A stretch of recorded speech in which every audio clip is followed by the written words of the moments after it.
Today's focus is dealing with a casualty who is unconscious and not breathing, normally a medical emergency requiring immediate action. So the casualty is unresponsive and you confirm that they are not breathing or are only gasping, and this is cardiac arrest. So here's what to do. Call 999 and put the phone on speaker.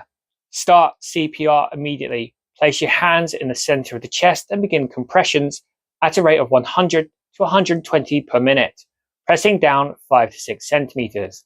If trained, give 2 rescue breaths after every 30 compressions.